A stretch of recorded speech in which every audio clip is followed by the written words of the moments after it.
బోరుగడ్డ అనిల్ ఈ పేరు మీకు తెలిసే ఉంటుంది. పవన్ కళ్యాణ్ని దారుణాతి దారుణమైన పదజాలంతో పవన్ కళ్యాణ్ కుటుంబీకుల్ని కూడా ఇష్టారీతిగా తిడుతూ ఫేమస్ అయ్యాను అనుకున్నాడు. ఆ తర్వాత జైలు పాలయ్యాడు. జరగాల్సింది జరిగింది. ఇప్పుడు రియలైజ్ అయ్యాడా లేకపోతే ఆవేదన వ్యక్తపరుస్తున్నాడా తెలియదు. కానీ గుంటూరు జిల్లా తాడేపల్లిలోని వైకాపా కేంద్ర కార్యాలయం వద్ద ఈ బోరుగడ్డ అనిల్ తన భార్యతో కలిసి నిరసనకు దిగాడు. మాజీ సీఎం జగన్ను కలిసేందుకు అవకాశం ఇవ్వాలని డిమాండ్ చేస్తూ అక్కడే బైఠాయించాడు. తనతో పాటు తన కుటుంబానికి వైకాపా నేత సజ్జల రామకృష్ణారెడ్డి బహిరంగ క్షమాపణ చెప్పాలన్నాడు. పార్టీ కోసం 10 ఏళ్లు కష్టపడ్డా, 9 నెలలు జైల్లో ఉన్నా నన్ను రౌడీ షీటర్ అని వ్యాఖ్యానించిన కారుమూరి వెంకటరెడ్డిని పార్టీ నుంచి తొలగించాలి. పార్టీ వాళ్లే రౌడీ షీటర్ అంటుంటే నా కుటుంబ సభ్యులు బాధపడుతున్నారు అని బోరుగడ్డ అనిల్ అంటున్నారు.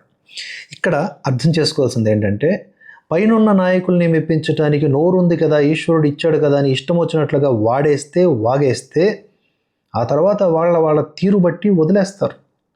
ఎందుకంటే ఇతను చేసినటువంటి వ్యాఖ్యలు అత్యంత దౌర్భాగ్యకరమైన వ్యాఖ్యలు, దుర్మార్గపూరితమైన వ్యాఖ్యలు. నిర్లజ్జగా, నిస్సిగ్గుగా పవన్ కళ్యాణ్ ఇంట్లో ఉన్న ఆడవాళ్లను కూడా అవి నేను రిపీట్ కూడా చేయలేను, అంత దారుణమైనటువంటి పదజాలంతో దూషించాడు. ఇవన్నీ కూడా నేరాలు. అటువంటి నేరాల క్రింద లైఫ్ థ్రెట్ కూడా ఇచ్చాడు ఈయన. అరెస్ట్ అయినా, జైలు పాలైనా జగన్మోహన్ రెడ్డి ఎందుకు వస్తాడు? జగన్మోహన్ రెడ్డి అనే కాదు, ఏ రాజకీయ నాయకుడికైనా నువ్వు బానిసలాగా ఉన్నంత వరకే వాళ్ళు నిన్ను జోగుతారు. నీ వలన కొంచెం ఇబ్బంది వస్తుంది అన్నా కూడా నువ్వెవడవో మాకు తెలియదు అని మాట్లాడతారు ఈ రాజకీయ నాయకులు. అంటే మంచి మంచి కార్యకర్తల్ని పక్కన పెట్టేస్తారే.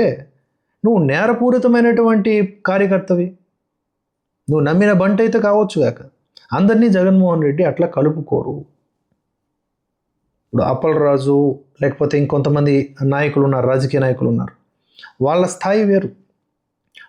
వాళ్ళకి సంబంధించి సంఘీభావం ప్రకటించడానికి ఎంత దూరమైనా జగన్మోహన్ రెడ్డి గారు వెళ్తారు. లేదా ఇంకొక పార్టీ నాయకుడైనా సరే స్థాయిని చూస్తారు, మీరు వాడే భాషను చూస్తారు, మీ స్థాయిని చూసి, మీ భాషను చూసి అప్పుడు మీకు ఎక్కడ నిలబడాలో, ఎక్కడ అడ్డంగా గెంటేయాలో డిసైడ్ అవుతారు. ఇప్పుడు కేంద్ర కార్యాలయం కాదు కదా, ఊరూరు తిరిగినా కూడా ఎవడు పట్టించుకోడు. కారణం ఏంటంటే ఇలా గూగుల్లో కొడితే అలా వచ్చేసేటటువంటి దారుణమైన వీడియోలు ఈ వ్యక్తి ఉన్నాయి. ఎవడు క్షమించడు.